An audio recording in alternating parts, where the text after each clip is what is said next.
Hello, everyone. Welcome back. We're going to go ahead and get started. So I will pass it over to my colleague, Chloe. Thank you, Sheila. Can you hear me? Yes, we can hear you. All right, very good. Hi, good afternoon, everyone. My name is Guohui Yuan. I'm the program manager for the system integration group. And in the next 45 minutes, I will give you an overview of the ISIGHT group.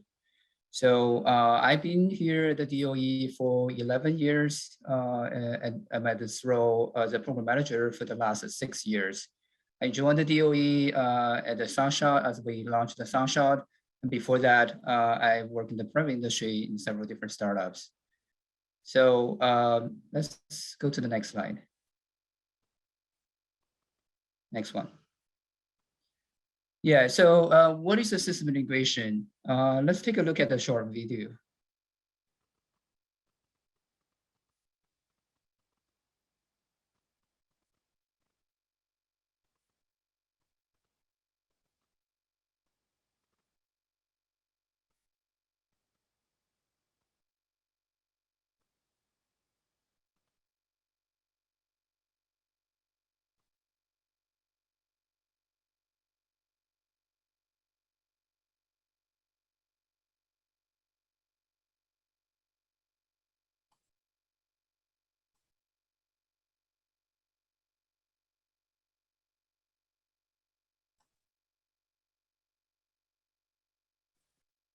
Give us a moment. We're working to get the video link to play.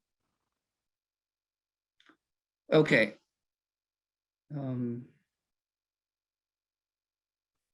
Sorry about that.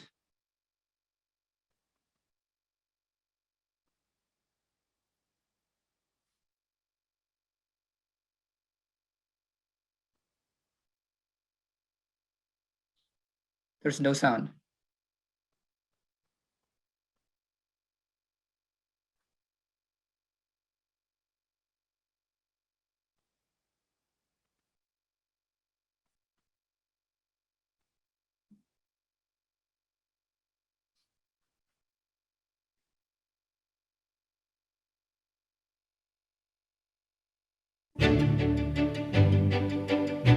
We have 100 gigawatts of solar technologies on the grid today, 3 million systems, and we're working toward hundreds and hundreds of gigawatts of additional solar on the grid.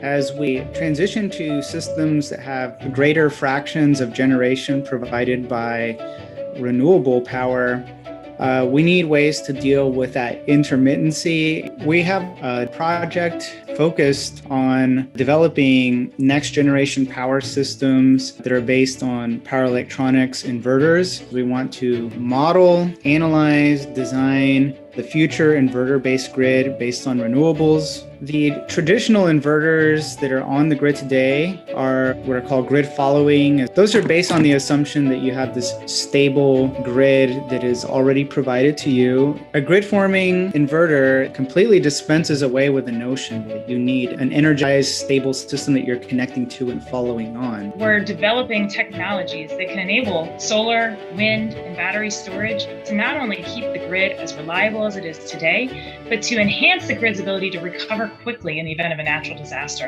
A storm or a heat wave end up having similar outcomes. You'll get a fault on the system. So you can have parts of the grid that can become segmented. Generators can become overloaded. With grid forming technologies, you could have massively distributed generation and storage just littered across the entire grid, stabilizing the grid at all scales simultaneously. Grid forming inverter technologies are really exciting in their opportunities to provide essential services and to bring power back as quickly as possible when the grid goes down. We need to unify the operation of next generation power electronics inverters with traditional generators. If we bring these two generations of technology together, then we can ensure that our grid is stable not only today, but as it evolves.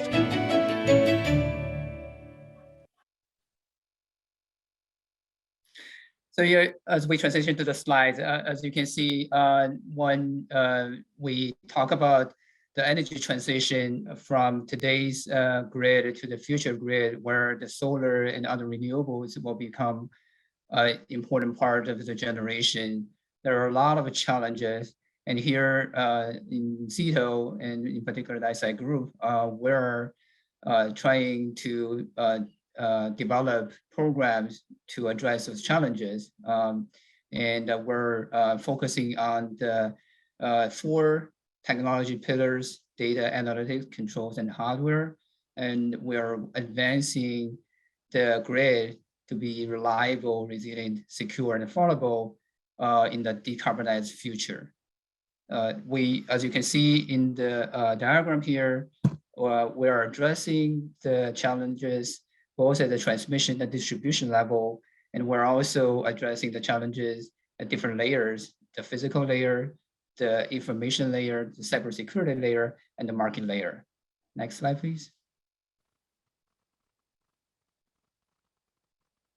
And we're doing our research not in silos. We're working very closely with the other DOE offices, national labs, and industry. And there's this grid modernization initiative, as you can see on the slide. We have co-founded many different projects in the space. We also have our own projects that are very much aligned with the GMI, Grid Modernization Initiative's goals and priorities. Next slide, please. And here's our talented team. I'm very proud of our team, the diversity of our team, not only because of the demographics, but also their technical background and their individual journeys to the DOE. Most of the folks here are technology managers.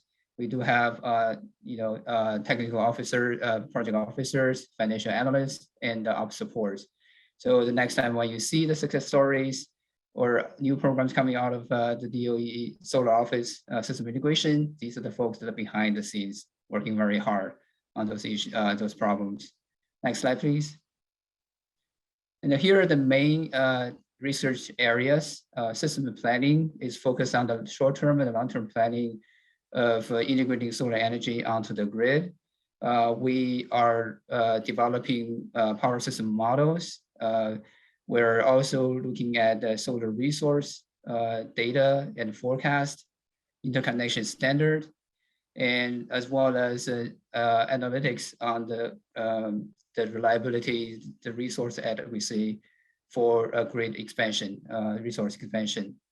In the system operation space, we're looking at the real-time operational data, situation awareness, and controls. And some of the sub areas include grid services, data integration, system stability and the protection, as well as the control optimization. In the next area, we're focusing on developing solutions to ensure the continuity of the electric power during grid outages.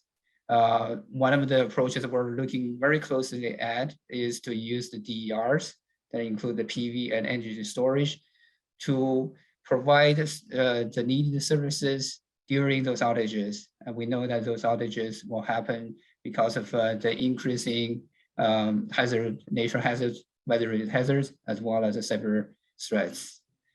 And the last category, we're looking at enabling technologies. Power electronics is a key technology for solar. And there are other technologies like machine learning, artificial intelligence, data and analytics, as well as the sensing and advanced controls. So those are the technologies that are going to be integrated in all the solutions that we pursue in our program. Next slide, please. So here are some of the programs that we are doing the reviews in this peer review. We have focused topic areas in each one of those programs. But what I want to emphasize here is that no matter which area we're looking at, we're really taking a system integration approach, a multidisciplinary approach at the problem. So whether it's a planning, operation, resilience, or enabling technologies. So that is what is unique about this system integration group. Next slide, please. And here's the breakdown of our projects and the fundings in each of those areas. Next. Nicole showed this slide in the morning. I won't get too much into this. Needless to say, program level, this is where the rubber meets the road, right? So we have the JEDA principles and JEDA priorities that were mentioned in the morning in Liz and Nicole's presentation. But here, when we design a program, funding program is where we have to implement those principles in a program design. So I just want to give you one example about some of the work that our team has been able to do because of their diverse background. For example, we launched the MSRDC program in the office for the first time. This is a program that's geared at to minority serving institution, and we really want to expand our review applicant pool. And we got a very good response for that program because one member, Ronnie Kisto from our team, was the driving force behind it. As we have 14 applications for this program, that's very, very exciting, and it is a tangible result for this area, JEDA area. Next slide, please. Stakeholder engagement is also very important for not only SI work, but for all the work that we do here at the DOE. So we look at the stakeholder engagement at two levels. At the program level, we engage in active listening. We do workshops, and we also do webinars and just to constantly, continuously listen to what the industry, what the customers need, and design our program to address the gaps and challenges in this field. At the project level, we're integrating the stakeholder activities in each of the projects. And just because SI projects are usually large multi-partner projects, we really have to formalize these activities in the program designs, project designs, disseminating the results in the public reports. Also, we are making sure that the research methodologies are transparent to the industry. Next slide. So in the next few slides, I'm going to go over some of the challenges in integrating solar onto the grid. As you heard in the morning from Alejandro's talk, from Gary's talk, there is a very bright future for solar to help achieve the goal of decarbonizing grid in 2035 and energy sector in general by 2050. So we know that there are many challenges to go from the 4% of electricity generation from solar today to the 40% projected in the solar future study, or maybe more than that. And what are those challenges? So here are some.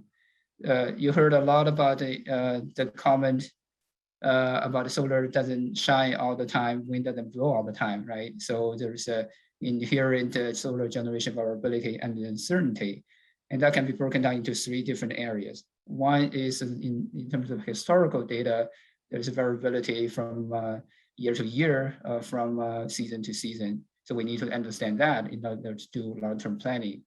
In the real-time space, we need to know how the solar can generate at this day, this hour, and at what location, so that we can adjust the system, the grid, to accommodate account for those variabilities. So that is, for example, the sample measurement data you can see on the top right.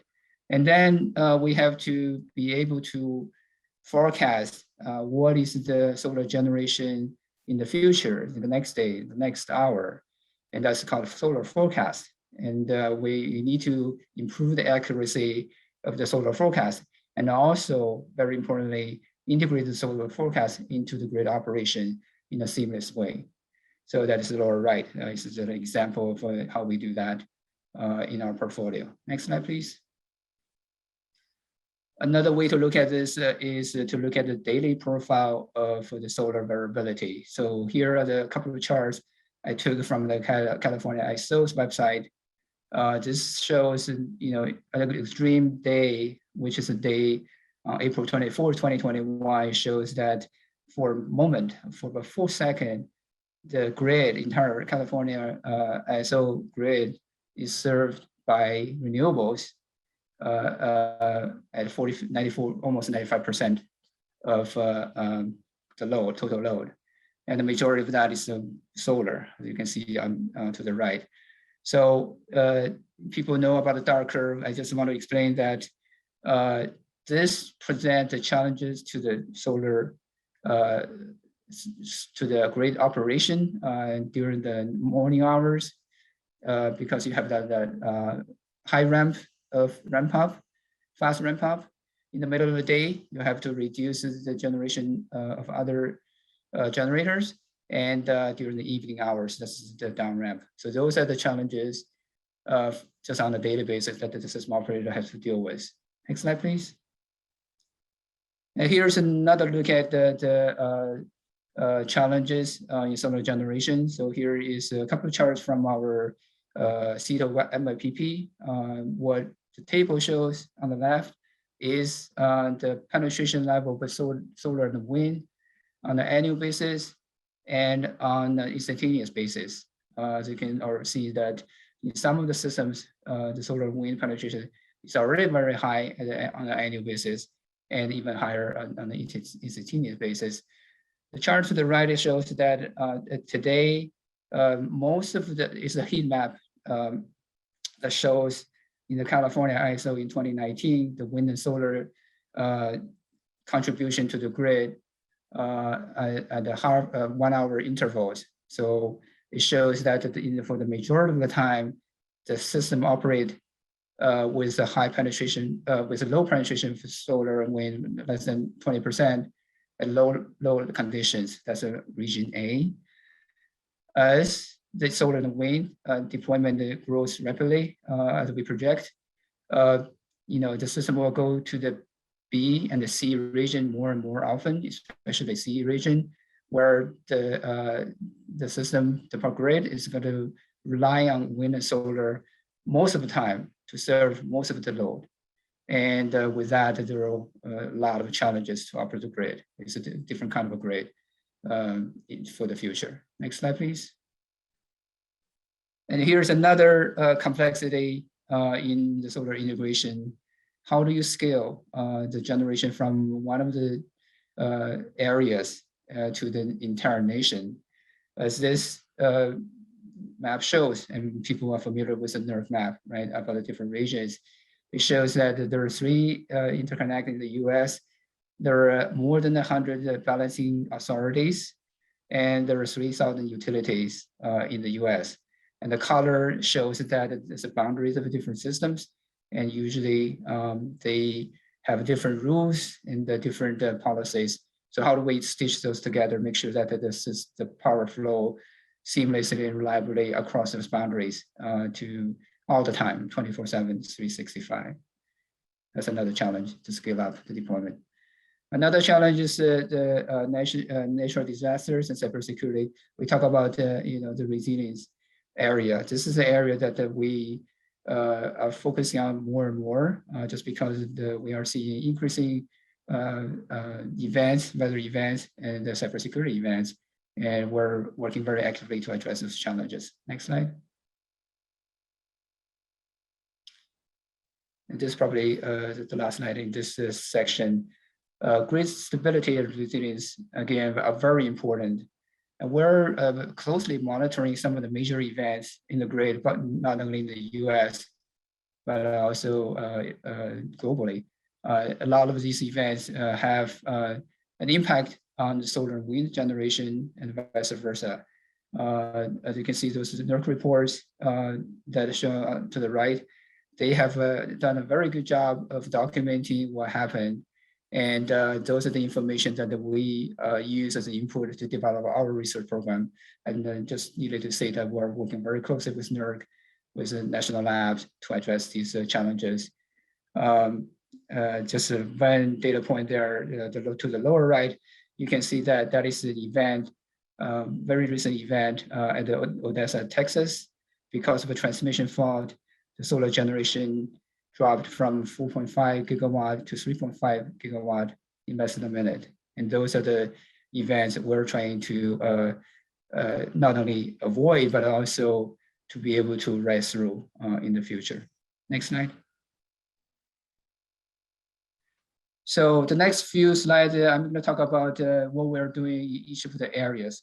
So in planning, we are looking at how to advance the modeling techniques, not only at the transmission level, but also distribution level, how to model the power system, the different part of the power system at different time scales to inform the operator, to give them a tool to operate the grid with higher penetration, PV penetrations.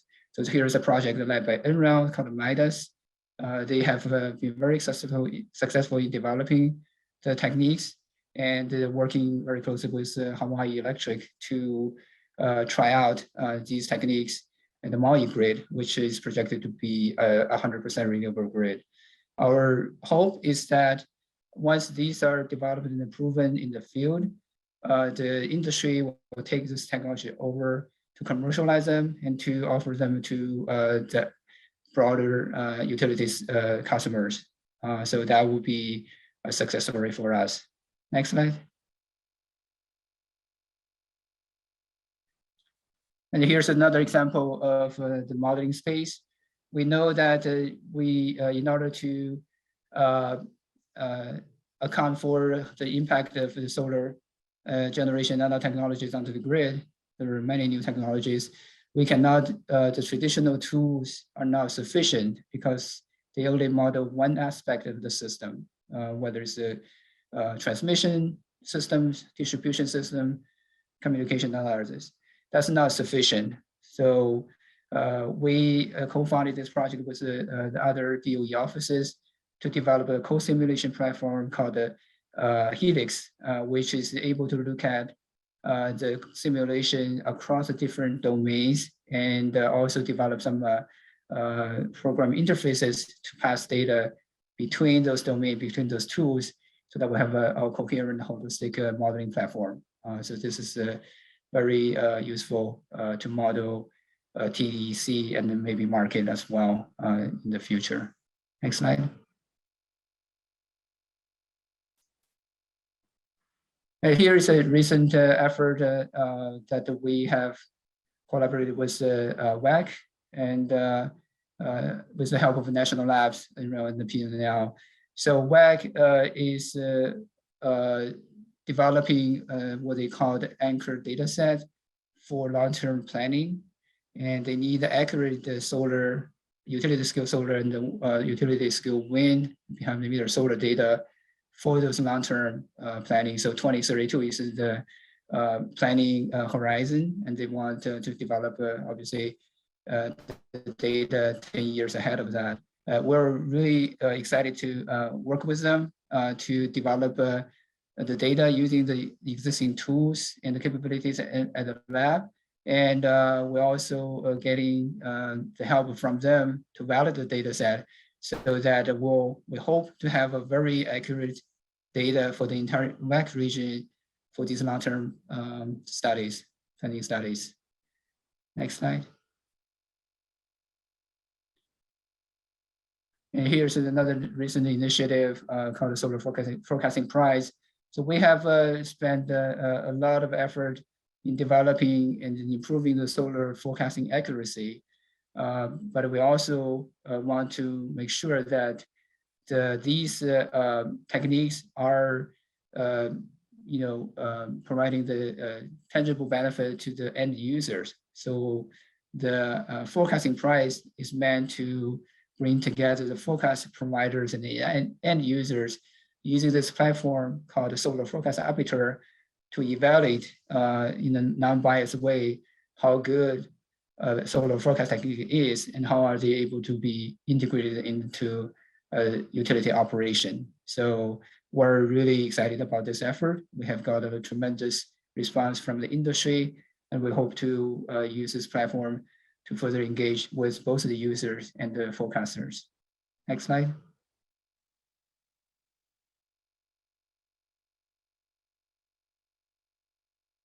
And lastly, in the planning section, I want to highlight that we're engaged in the standard development for interconnecting solar to the grid. So we have been supporting, facilitating the development, the revision of the 1547 standard, and with the leadership from the NREL and the Sandia, that has been approved as a 1547 2018 version of the standard. So now we're working with IEEE on the P2800, as you can see there, that is focusing on the transmission level standard, which is just the beginning of, I think it's balloted, maybe I'm wrong, it has been balloted and is becoming a standard pretty soon. That's my understanding. Next slide, please. Okay, so system operation. Next.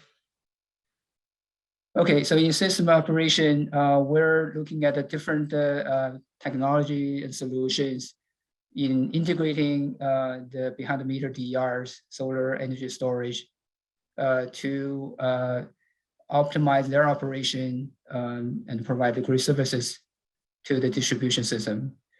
Here is an example of a project led by Eaton, using their AMI advanced metering infrastructure and the meters to collect the data and be also a gateway controller for the DERs. So this is innovative in the sense that they are able to disaggregate the customer data into different categories, and then they will be able to offer that load management as well as the PV management into the grid as a grid services. This is one of the solutions to address the flexibility of the grid, as mentioned in the morning. We're looking at many different ways to address the flexibility and behind the meter DERs in the distribution system operation. Next slide. At the transmission level, we had demonstrated several years ago through this First Solar NREL CAISO project, where they demonstrated that the utility scale PV not only can provide energy to the system, but they can also be used to provide grid services, so that to improve the reliability at a higher PV penetration level. Subsequently, they did a similar test on the wind side. So as you can see that the solar can be operated at 10% below the capability, below its capacity, which is the green line, and then it's able to follow the signals from the utility operators, that is the yellow line, very closely, very accurately. So that's some of the technologies that we have developed. We are hoping that that can be used more widely when we get to the higher penetration scenarios. Next slide. And most recently, if you go to the next slide, most recently, go back one more. Go back to the last slide. Yeah, this one. So most recently, this was last year, we launched a $25 million consortium focusing on the grid forming technology development and solutions. As you saw in the video at the beginning, that is a technology that is really promising. When we get to the higher penetration levels, we're really relying on the inverter-based resources, whether it's wind, solar, or energy storage, to operate the grid. And the grid forming technologies is a critical piece of the puzzle for us. So we're glad to have that consortium with many industry partners and led by the National Renewable Energy Lab. Okay, you can advance 2 slides. In power electronics section, we are developing and designing hardware technologies as well as controls. So on the hardware side, we focus on reduction of the lifetime cost of the power electronic devices, improving the device reliability, and we focus a lot more on the control side so that these devices can provide the versatile control functions to provide those great services. Next slide. We're very excited to partner with NREL on this power electronic grid interface or PEGI platform. This is designed to help develop advanced control functions, including the grid forming control functions that we mentioned before, and using high power electronics. So in this case, 2 megawatt power inverters and 2 megawatt synchronous generators. So this is really a test bed to simulate the future grid. And we're also have another provision here so that the industry, the vendors can come in. You can see that the equipment under test pad, that is a pad there to have the industry coming in to test their own equipment with this test bed. So this setup is really important for the researchers, the industry, and the utilities to come together to test all these different scenarios before the equipment is deployed in the field. So a lot of these cases, the corner cases, so to speak, have to be ironed out before they can go out to the field. So next slide, please. And here's a larger picture of the areas capability that include the PEGI that I just mentioned, but it also shows that there are other assets on the campus. I hope you guys will have a chance to go to NREL one of these days. And you will see that the campus has a 20 megawatt capability. It has a lot of different assets. It has wind turbines, PV arrays. I mentioned the load. It has the electrolyzers and the energy storage. So the goal here is to develop a comprehensive test bed so that we can really simulate the grid and test them before the equipment are deployed in the field. This is very exciting. Next slide. So on the resilience side, next please. Here is just a quick look at what we mean by resilience. So there is obviously an event, a shock, so to speak, to the system, whether it's a weather related or it's cyber related, and the system performance degrades. We want to mitigate, the degradation, right, through some of our technologies, and then we want a fast recovery from the degraded state.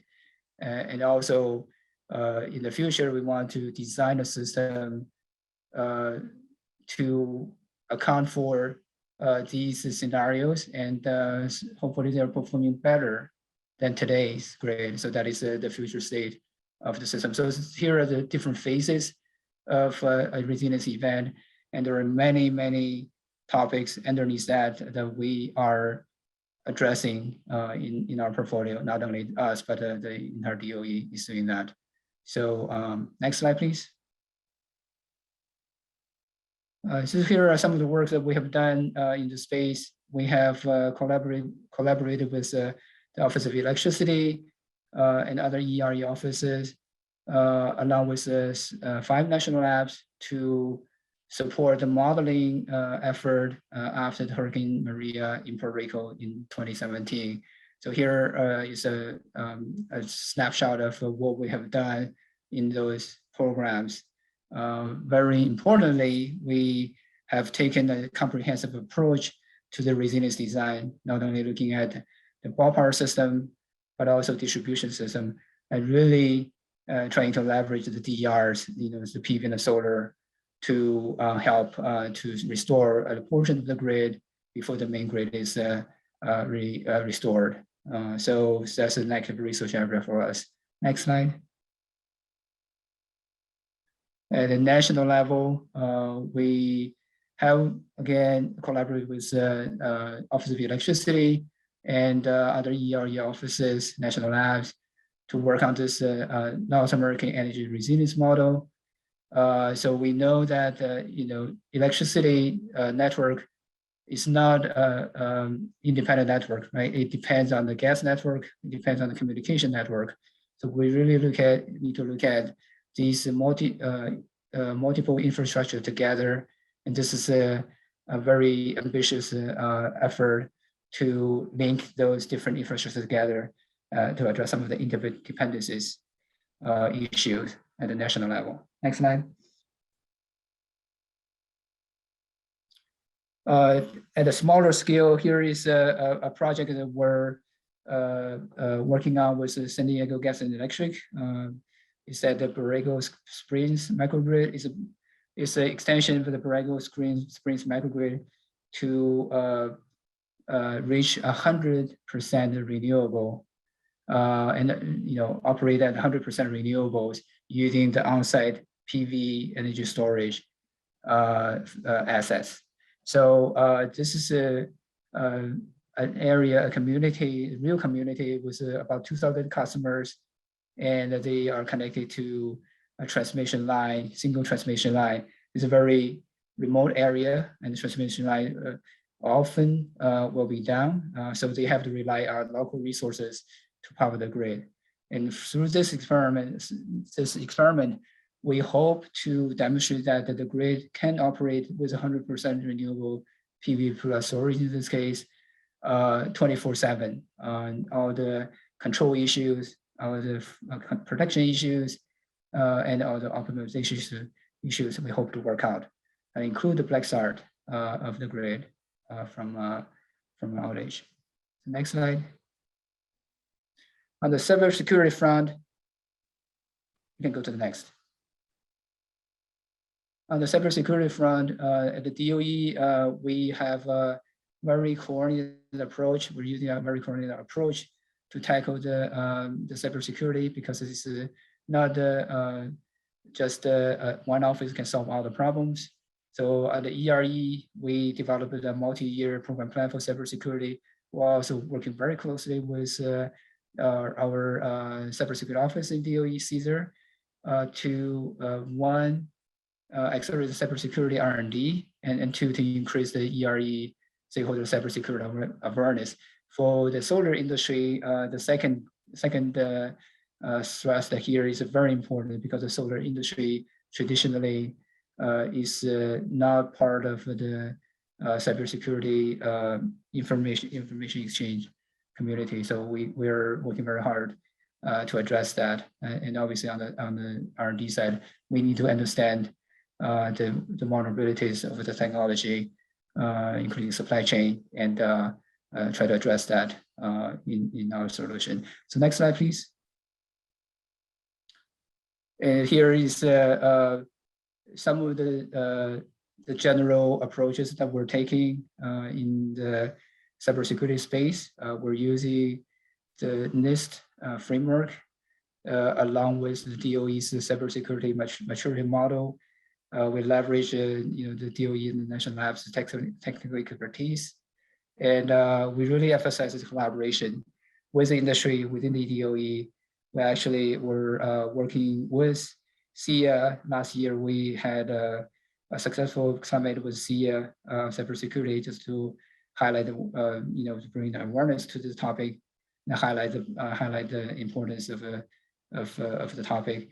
We also are working with NERUC and the NASIO, and this is work that SI has jointly been working with our other SoftCom team to provide the tools for state and local cybersecurity assessment. Next slide, please. And here is a very ambitious project that is looking at the firmware of the inverters and other DER devices. map it out in graphic presentation so that we know we can understand the vulnerabilities through these tools, visualization tools, and some other tools. This is a work that is part of the GMLC effort. It's led by Idaho National Lab. Next slide. We're also working with the industry and the labs on developing cybersecurity standard for the DERs. Making progress there. Next slide. Okay, data analytics. So here's another enabling technology area that we're focusing on.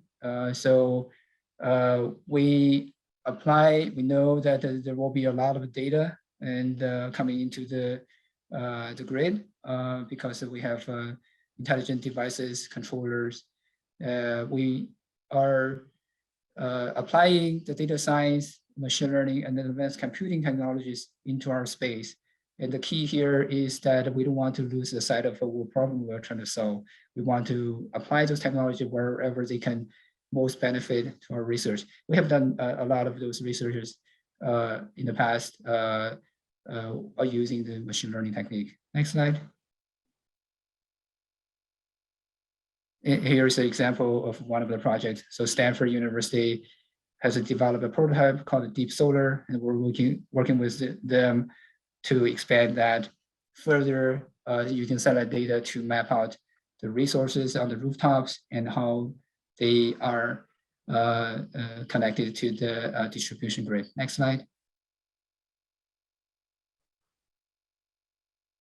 And here are some other projects that we have been working on using the AI machine learning in different areas of the solar grid integration.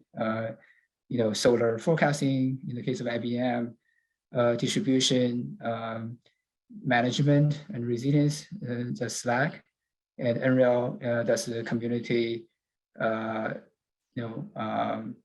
smart meters in the smart homes. So that is another example. Next slide.